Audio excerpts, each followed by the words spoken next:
Peggy 12. Hello, I'm Stone Labrandy, the lead designer on SimCity. I'm excited about this game, and I want to give you an early inside look and talk about what makes this SimCity special. The team is still hard at work, and the game is only going to get better as we get closer to the ship date. SimCity is a game about endless choices. Ultimately, you can do whatever you want. You can focus on growing your population, increasing your wealth, and even building a city that looks like your hometown. Whatever your motivation, you have the power to experiment with a number of different strategies. How you choose to play will influence your city, the neighboring cities, and the lives of all the Sims across the region. When you start a new game, you can pick any location in the region. One of the new ways to play SimCity is to specialize with a big business and give your city a unique role.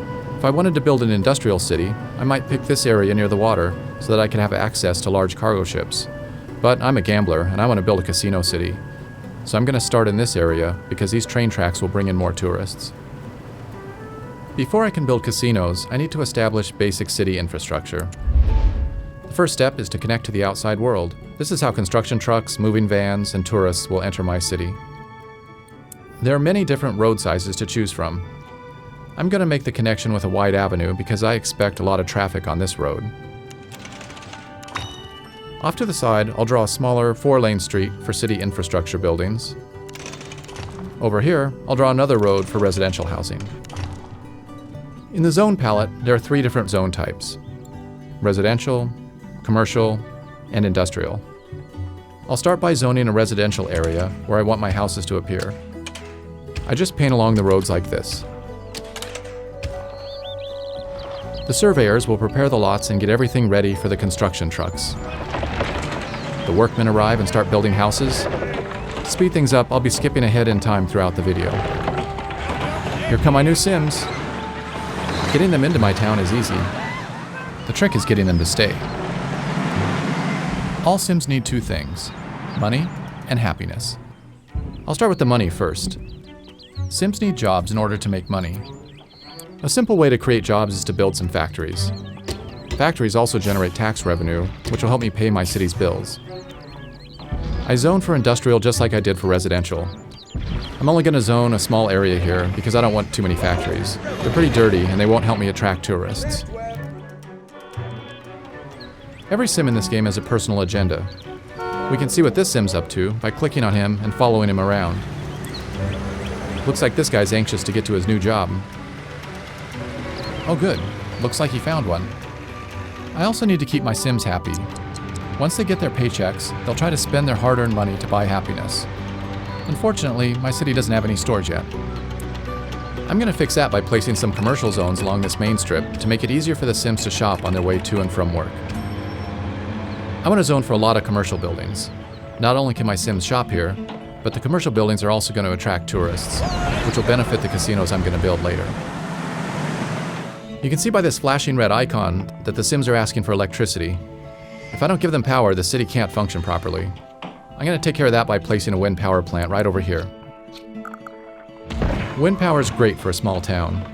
It's cheap, it's clean, but unfortunately, it doesn't generate a large amount of electricity. As my town grows, I might need to build a bigger power plant or make a deal with a neighboring city to get some power. As the sun goes down and the first day comes to an end, you can see the building lights coming on now. By turning on the electricity data layer, you can actually see the power flowing along the roads. As the buildings receive power, the Zots disappear one by one, and now my city's ready for the night. Okay, the sun has come up and I'm ready to start a new day. Today I'm going to work on more of the basic infrastructure that will keep my Sims healthy, happy, and productive. When my Sims need something, they don't keep it a secret. This flashing icon tells me that my buildings aren't getting any water. Let me take care of that now by placing a water tower. Before I do that, I need to see how much water is available. This data layer gives me an X-ray view of the water table. The darker the blue, the more water is available to pump. There's a large amount of water over here, so this is a perfect spot for me to place the water tower. All buildings must be placed along roads. I don't expect too much traffic out here, so I'm going to draw a cheap 2-lane road to the aquifer. The water flows along the roads just like power does. There's no need for me to construct a separate pipe network. Alright, looks like the water problem's solved. Whenever the Sims use water, they immediately convert it into sewage. In this view, you can see that the sewage is starting to build up in the pipes. If I don't take care of this problem soon, it's going to get converted into ground pollution, which creates sickness and lowers the land value. The quickest and cheapest way for me to deal with this problem is just to dump it all into a corner of the town and hope that my Sims don't notice. I'll draw a new road out into this forest and place my sewage pipe over here. Problem solved. In addition to sewage, Sims will also generate garbage. My town is still young, so I don't have a garbage problem yet. But since I'm already polluting this corner of my town, I might as well place my dump here too. It's important to make sure that you keep your garbage and sewage away from your water supply. If the ground pollution gets into the pipes, your entire city could get sick. Garbage trucks will drive around town, picking up garbage cans and dumpsters. When a truck gets full, it'll return to the dump and unload. Eventually, the dump is going to fill up, and then I'll either have to expand it or start burning the garbage. But that's a problem for another day. I also need to keep my city safe, and my casinos are going to attract a lot of criminals. I could wait until the crime becomes a problem, but it's usually smarter to be prepared ahead of time. Notice that the data layer is showing a green overlay on the streets that are more likely to be patrolled. Crime problems tend to occur in commercial areas, so I'll put my police station over here. There, I have all my basic services in place, and I'm generating a fair amount of money in taxes too. That was a productive day. Now that I have a solid foundation, it's time for me to start specializing in gambling.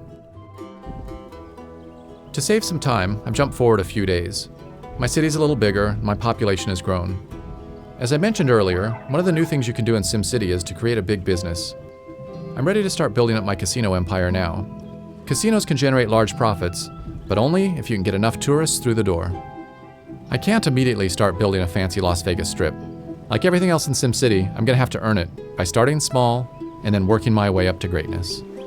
Each casino caters to a different wealth class of tourist. These casinos cater to lower class, these to middle class, and these to upper class. I only have enough money to place this small gambling hall, but if I can make it profitable, then I'll be able to unlock bigger and more expensive casinos and attract wealthier tourists.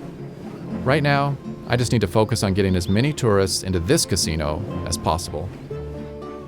The regional road will bring in some tourists, but not enough for me to guarantee a big profit. To increase the flow of tourists, I need to provide an alternative mode of transportation into this city. There are several options available to me. Since we already have rail running through the city, this is an easy decision for me to make. I'm going to go with trains. I'll place my train station here to provide tourists easy access to my gambling hall. Tourists will go to any commercial building in my city, but I want to encourage them to gamble, not spend their money on souvenirs and restaurants. Now, I need to connect my station up to the main rail line. This is similar to how I draw a road.